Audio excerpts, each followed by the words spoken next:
This just falls right into the hands of the BRICS countries. So the longer they wait, the higher the price goes in gold, and the more reliant the West is upon them for these commodities. And at the same time, you have a massive growing mass.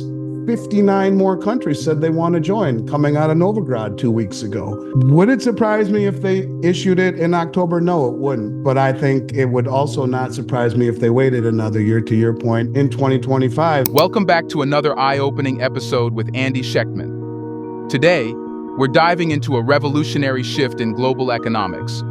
Imagine a world where 69 countries adopt a common settlement currency. What would that mean for the US dollar and the global financial system?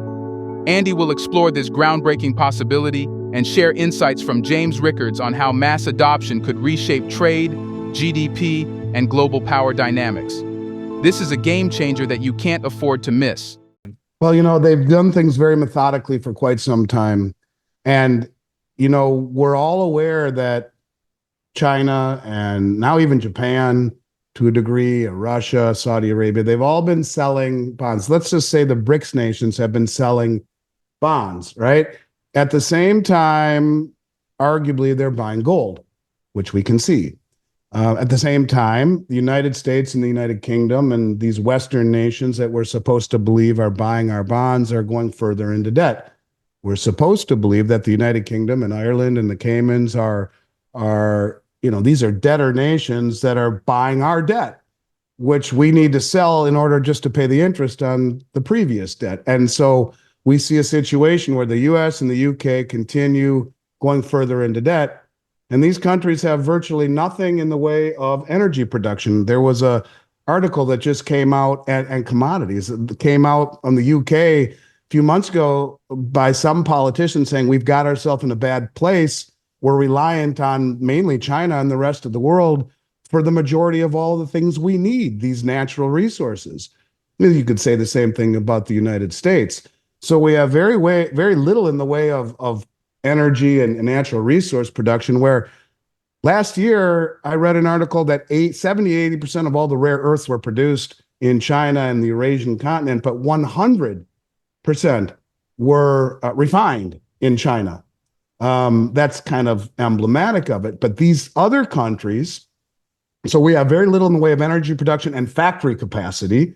All the factories are in China. They make everything. We make nothing. And we're going further into debt, buying government debt. They're buying our debt, the UK is, and we're going further into debt in order to buy commodities like oil and energy production from the BRICS countries, who instead of they sell us their oil, and what are we doing? What are they doing with the proceeds? They're buying gold instead of putting it into treasuries. They're buying gold, and we're creating more debt in order to buy energy from these countries. They used to buy our debt, but now they don't. So we have to sell that debt to the UK and to the Cayman Islands and Ireland, if you believe that.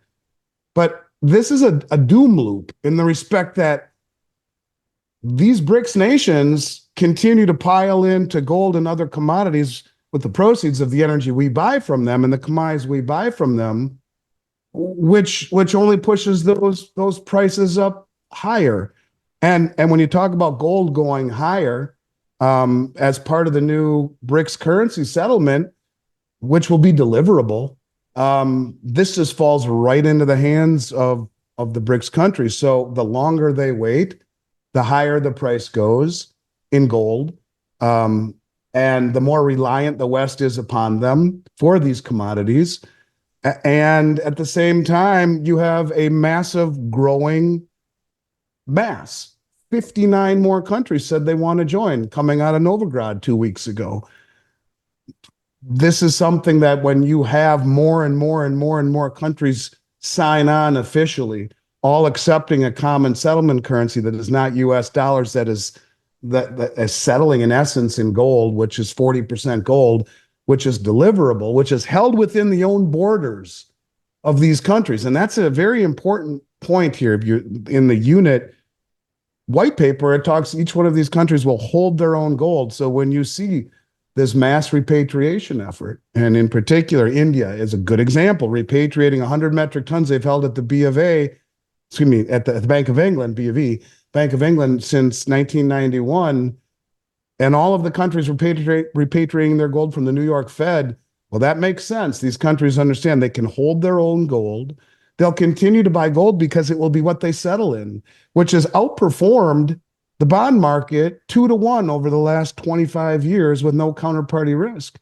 So the longer they wait, the more countries join on, the higher the price of gold is going to go, and the more trouble that the West will have in I think finding natural resources and people willing to hold their debt. So would it surprise me if they issued it in October? No, it wouldn't. But I think it would also not surprise me if they waited another year, to your point, in 2025. And James Rickards has an interesting take on it. He says, yeah, it's all about mass adoption, that right now there's 10 countries that they can shop with if they had a common settlement currency. 10. What happens if it's 69? If they said, fine, the other 59 are in. Now you can buy goods and services from 69 countries instead of from 10, which was previously 5. And pretty soon you have such a massive swath of GDP, human population, commodities, shipping lanes, military might, that not only is it a massive real entity in every single way, but then issuing that common settlement currency, it's almost 100% guarantee that it works, to a massive detriment to the dollar, to the treasury market, and to the way things have always been in this country. You think, we went to Iraq looking for weapons of mass destruction. Sorry, we didn't find any. That's the difference. And here we are 20 years later, still there. This is what they've always done, through coercion. And now look at how different things are. You got Saudi Arabia just warned the G7 that if they steal the 300 billion in sovereign assets, that they will sell their European bond holdings, starting with those issued by the French Treasury, if the US-EU coalition moves forward with this. So that's how far we've come, because they're finding safety in numbers. But yeah, that doesn't surprise me at all. And I read that, actually. I read that this is a little bit of an older article. I did read it. And yeah, I don't think it's, and they were probably told that too. That look, he probably went there and said, look, I don't want to, force you into doing this, but this is what's going to happen. That's kind of the playbook that we've used for a long time. It's one of coercion. And if you even look at the Shanghai Cooperation Organization, it's all about cooperation. If you look at the BRICS, there's not going to be a common currency, at least not yet. It will be a common settlement currency, with every country maintaining their own central bank digital currency and their own monetary autonomy. The BRICS use a rotating presidency so that there's not one voice louder than the others. Thank you for joining us for this pivotal episode with Andy Schectman. The potential adoption of a common settlement currency by 69 countries could transform the global economy and dramatically impact the US dollar and treasury market. If this discussion opened your eyes, give us a thumbs up and subscribe for more insights on these crucial developments. We'd love to hear your thoughts and questions, so drop them in the comments below. Stay informed, stay ahead, and we'll see you in the next transformative episode.